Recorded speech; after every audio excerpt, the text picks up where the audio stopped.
campanha para a manutenção do nosso grupo. Participe acessando nosso site.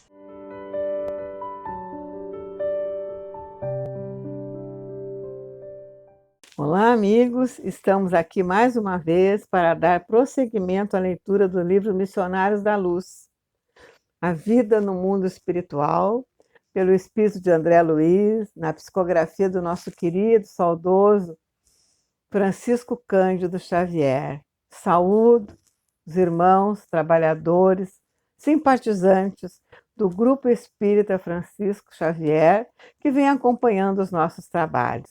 Continue acessando, dando uma curtida nos nossos canais, nos nossos trabalhos maravilhosos. Hoje nós vamos dar prosseguimento à leitura, a segunda parte da leitura do capítulo 8º, que tem o título, O Plano dos Sonhos. A primeira parte, há um diálogo entre Alexandre e o André, ele colocando, que vão fazer um trabalho, tipo uma assembleia, em espíritos, tanto encarnados como desencarnados. Aqueles espíritos que estão acostumados a sair do corpo, os encarnados, no sono, para fazer as suas tarefas na espiritualidade. Então é muito lindo, vai ser uma lição. Nós vamos ler aqui, vamos começar então. Vou ler um trechinho onde nós paramos. O Espiritismo evangélico é também o grande restaurador das antigas igrejas apostólicas, amorosas e trabalhadoras. Seus intérpretes fiéis serão auxiliares preciosos na transformação dos parlamentos teológicos em academias de espiritualidade, das catedrais de pedra em lares acolhedores de Jesus. Aqui dá para entender bem, a questão do cristianismo primitivo, que foi modificado, ao longo desses anos todos. Mas graças à doutrina espírita, voltou, o trabalho do cristianismo primitivo, a mediunidade, a reencarnação, as curas espirituais. Então é muito lindo, a gente ter essa consciência. Vamos lá. Daria tudo que estivesse a meu alcance para continuar ouvindo as encantadoras elucidações do orientador, mas nesse instante transpunhamos o limiar. Verifiquei que faltava apenas 5 minutos para as 2 horas da madrugada. Pelo grande número de entidades que vieram céleres ao nosso encontro, percebi que havia enorme interesse a respeito da palestra instrutiva da noite. Não se achavam presentes apenas os aprendizes ligados ao esforço de Alexandre, em sentido direto, mas também outros amigos, trazidos até ali por afeiçoados do plano espiritual. Acercou-se de nós com mais intimidade pequeno grupo de companheiros, destacando-se um deles que conversou com Alexandre de maneira mais significativa. Ainda não chegaram todos? Indagou o instrutor com interesse afetivo, após trocar as primeiras impressões. Percebi claramente que se referia aos irmãos encarnados, que deveriam comparecer na cota de frequência do grupo de que ele era um dos diretores espirituais.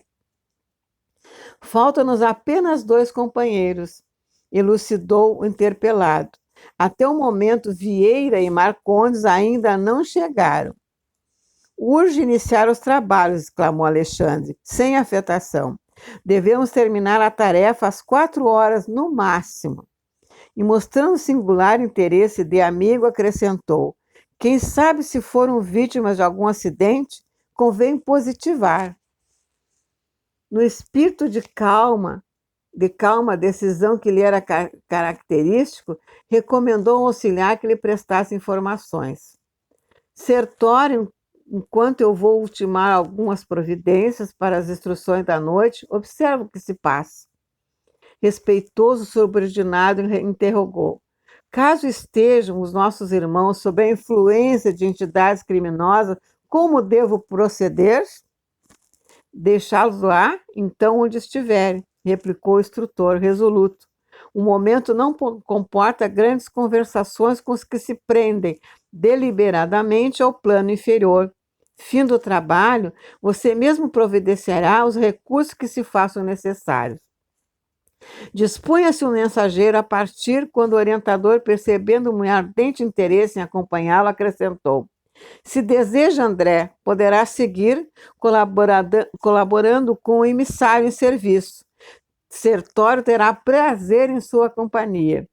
Agradeci, extremamente satisfeito, abracei o auxiliar de Alexandre, que me sorriu acolhedor. Saímos. Vejam bem o comentário que Alexandre fez ali, né? Se ele estivesse envolvido com alguma entidade. Porque é aquela questão, né? A construção é de cada um. Se ele, durante o dia, né, não teve bons pensamentos, boa postura, se aconteceu esse enredo aqui, né, de ele estar mal acompanhado, vamos dizer assim, entre aspas, né, porque ele conquistou aquilo, né. Então vejam só, aí era para respeitar e deixar, né. Vamos continuar, que está bem interessante. Era indispensável atender o mandato com presteza. Todavia, satisfazendo-me a curiosidade, Sertório explicou generoso. Quando encarnados na crosta, não temos bastante consciência do serviço realizado durante o sono físico. Contudo, esses trabalhos são inexprimíveis e imensos. Se todos os homens prezassem seriamente o valor da preparação espiritual, diante de semelhante gênero de tarefa, certo efetuariam as conquistas mais brilhantes nos domínios psíquicos, ainda mesmo quando ligados aos envoltórios inferiores. Infelizmente, porém, a maioria se vale inconscientemente do repouso noturno para sair à caça de emoções frívolas ou menos dignas. Relaxam-se às defesas próprias a certos impulsos, longamente supitados durante a vigília. Vejam aquilo que eu comentei. Extravasam em todas as direções por falta de educação espiritual, verdadeiramente sentida e vivida. Olha só, viu? Interessado em esclarecimentos completos, indaguei. Entretanto, isso ocorre com aprendizes de curso avançado do espiritualismo? Poderiam ser vítimas desses enganos alunos de um instrutor de ordem de Alexandre? Como não? Tornou Sertório fraternalmente. Com referência a essa probabilidade, não tenha qualquer dúvida. Quantos pregam a verdade sem aderirem intimamente a ela? Quantos repetem fórmula de esperança e paz, desesperando e perseguido no fundo do coração? Há sempre muitos chamados em todos os setores da construção e aprimoramento do mundo. Os escolhidos, contudo, são sempre poucos. Veja só que lição aqui, né? Mesmo sabendo, a gente pode cair, né? No engano, claro que cai. Por isso que são poucos os escolhidos, né? Completando o pensamento, como escoimá-lo de qualquer falsa noção de particularismo, na obra divina, Sertório acrescentou: e precisamos reajustar nossas definições sobre os escolhidos. Os companheiros assim classificados não são especialmente favorecidos pela graça divina, que é sempre a mesma fonte de bênção para todos. Sabemos que a escolha em qualquer trabalho construtivo não exclui a qualidade. E se o homem não oferece qualidade superior para o serviço divino, em hipótese alguma deve esperar a distinção da escolha. Infere-se, pois, que Deus chama todos os filhos à cooperação em sua obra augusta, mas somente os devotados, persistentes, operosos e fiéis constroem qualidades eternas que os tornam dignos de grandes tarefas. E reconhecendo-se que as qualidades são frutos de construções nossas, nunca poderemos esquecer que a escolha divina começará pelo esforço de cada um. É verdade, né? Que está bem claro isso aqui, né? Deus chama a todos, né? Vamos ouvir quem já está se preparando, né, para ouvir. Isso aí. A tese do companheiro era asaz interessante e educativa, mas havíamos atingido o pequeno edifício em frente do qual Sertório se deteve e falou. É a residência de Vieira. Vejamos o que se passa. Acompanhei-o em silêncio. Em poucos instantes, encontrávamos dentro do quarto confortável, onde dormia um homem idoso, fazendo ruído singular. Via-se-lhe perfeitamente o corpo perispirítico unido à forma física, embora parcialmente desligado entre si. Ao seu lado permanecia uma entidade singular, trajando vestes absolutamente negras. Notei que o companheiro adormecido permanecia sob impressões de doloroso pavor. Gritos agudos escapavam-lhe da garganta. Sufocava-se angustiadamente enquanto a entidade escura fazia gestos que eu não conseguia compreender. Sertório acercou-se de mim e observou. Vieira está sofrendo um pesadelo cruel. Indicando a entidade estranha, creio que ele terá atraído até aqui o visitante que o espanta. Com efeito, muito delicadamente, o meu interlocutor começou a dialogar com a entidade de luto. O amigo é parente do companheiro que dorme? Não, não, somos velhos conhecidos. E muito impaciente acentuou. Hoje à noite, Vieira me chamou com as suas reiteradas lembranças e acusou-me de faltas que não cometi, conversando levianamente com a família. Isso, como é natural, desgostou-me. Não bastará o que tenho sofrido depois da morte? Ainda precisarei ouvir falsos testemunhos de amigos maledicentes? Não poderia esperar dele semelhante procedimento, em virtude das relações afetivas que nos uniam às famílias. Desde alguns anos, Vieira foi sempre pessoa da minha confiança. Em razão da surpresa, deliberei esperá-lo nos momentos de sono, a fim de prestar os necessários esclarecimentos. O estranho visitante, todavia, fez uma pausa, sorriu irônico e continuou. Entretanto, desde o momento em que me pus a explicar-lhe a situação do passado, informando-o quanto os verdadeiros móveis de minha iniciativa e resoluções na vida carnal, para que não prossiga caluniando meu nome, embora sem intenção, Vieira fez esse rosto de pavor que estão vendo e parece não desejar ouvir as minhas verdades. Vejam só, ele ficou acusando a pessoa já desencarnada e se ligou, né?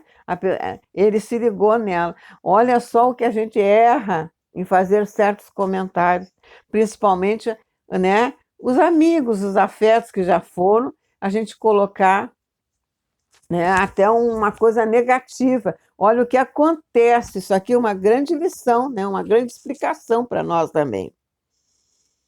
Interessados nas lições novas, aproximei do amigo, cujo corpo descansava em posição horizontal, e senti-lhe o suor frio ensopando os lençóis.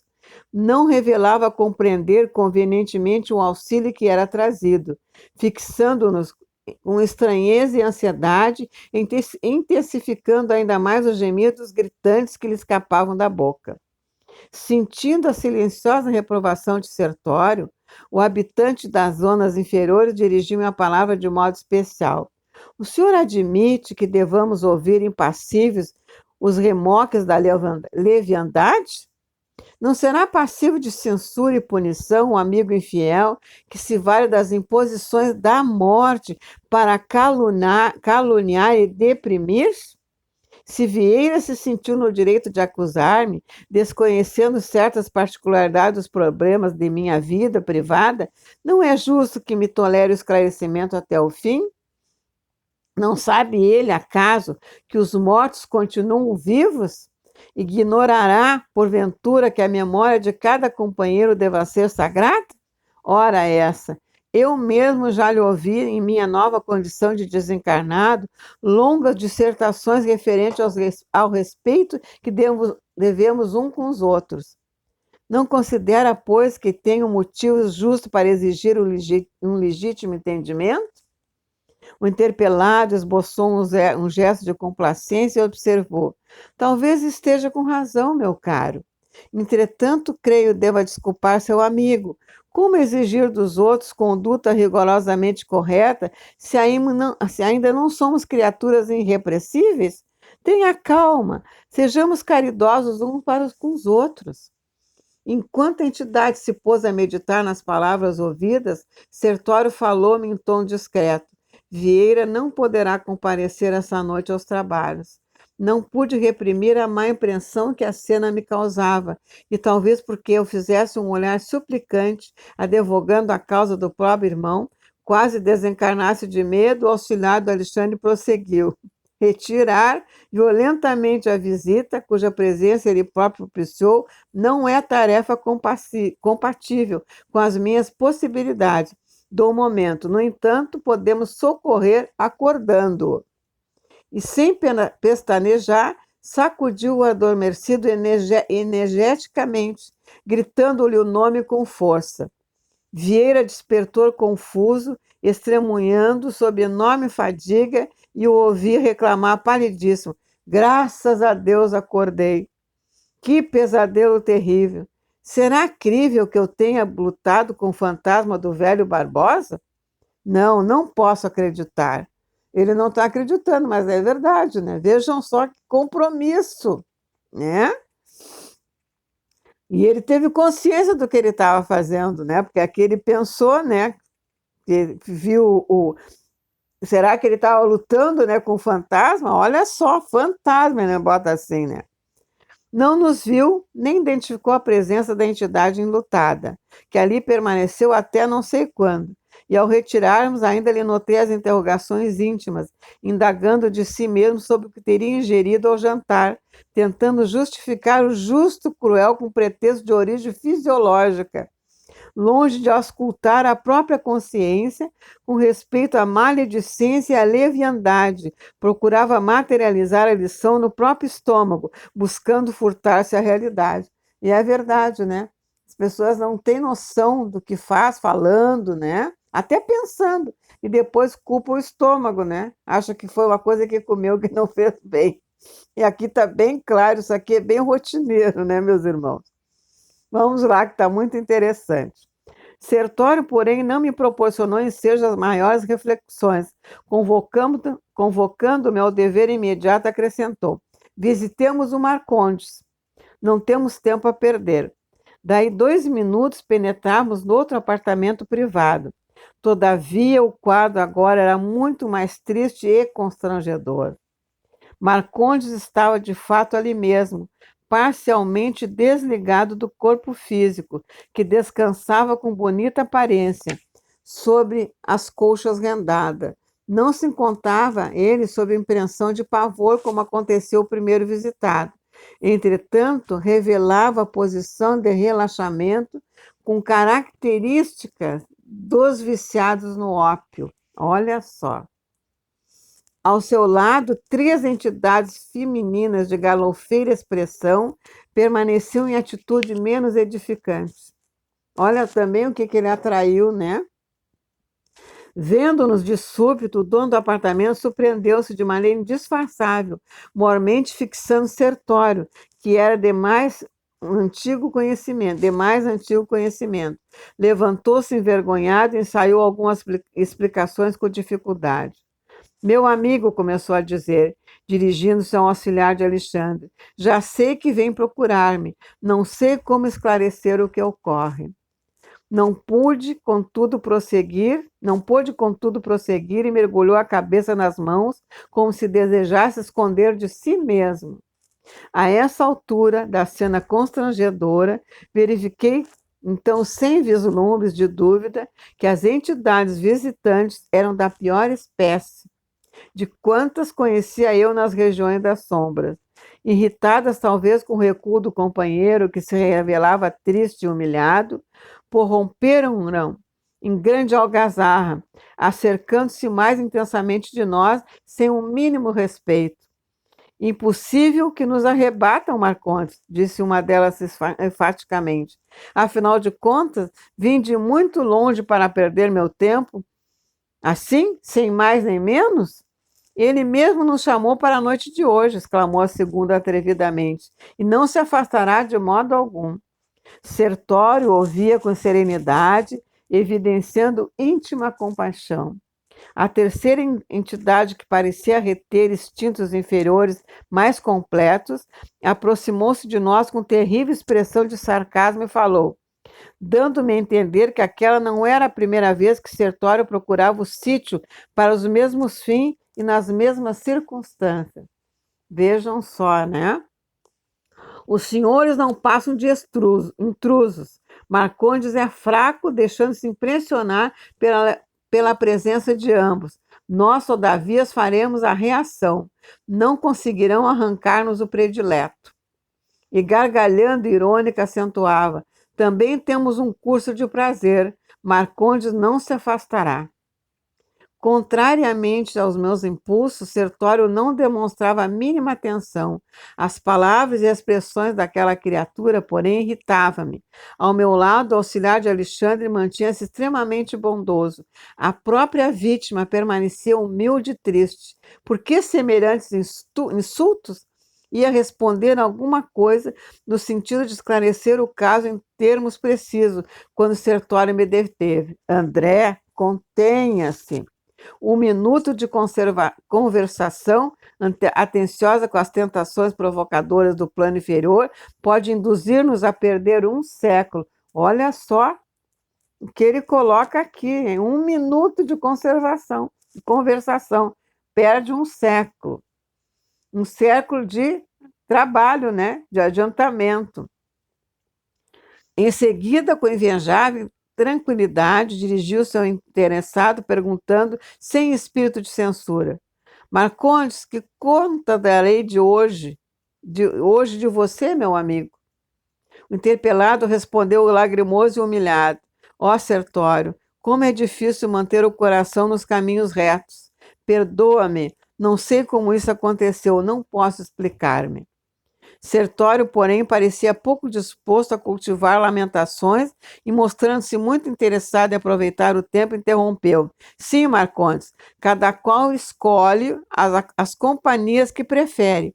Futuramente você compreenderá que somos seus amigos leais e que lhe desejamos todo o bem. Veja só o que ele coloca aqui. Cada qual escolhe as companhias que prefere. São escolhas, realmente, né? Despejar às mulheres novas frases ridicularizadoras. Marcondes começou de novo a lastimar-se, mas o mensageiro de Alexandre, sem hesitar, tocou-me a destra e regressamos à via pública.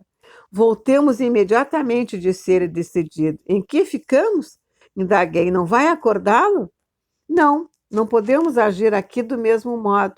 Marcondes deve demorar-se em tal situação para que amanhã a lembrança desagradável seja mais duradoura, fortificando-lhe a repugnância pelo mal. Que fazer então? Perguntou espantado. Diremos ao nosso orientador o que ocorre. Redarqui o Sertório calmamente, é o que nos cabe levar a efeito. E sintetizando longas considerações que poderia expender relativamente ao assunto, frisou: por agora, André, chama-nos o dever mais alto no campo da nossa jornada para Deus. Entretanto, quando terminar as instruções da noite, voltarei a ver o que é possível efetuar em favor dos nossos pobres amigos. No momento, não devemos perder os minutos. As preleções de Alexandre não se destinam somente ao preparo de nossos irmãos, que ainda se ligam aos envoltórios da carne. Na superfície da crosta, são igualmente valiosas para nós outros, que necessitamos enriquecer possibilidades para socorrer com êxito os companheiros encarnados. Sim, concordo, respondi. No entanto, situação de Vieira e Marcondes sensibiliza-me profundamente. Sertório, porém, cortou-me a palavra, arrematando seguro de si mesmo.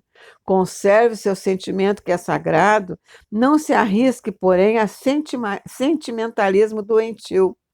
Esteja tranquilo quando a assistência, que não lhes faltará no momento oportuno. Não se esqueça, porém, de que, se eles mesmos algemaram o coração em semelhantes cárceres, é natural que adquiram algumas experiências proveitosas a custo do próprio desapontamento. E aqui encerramos o capítulo 8º, com muita lição. A gente, quando abraça uma causa, né, que teve algum vício no passado, pode ser de álcool, pode ser, como ele colocou aqui, o ópio, né,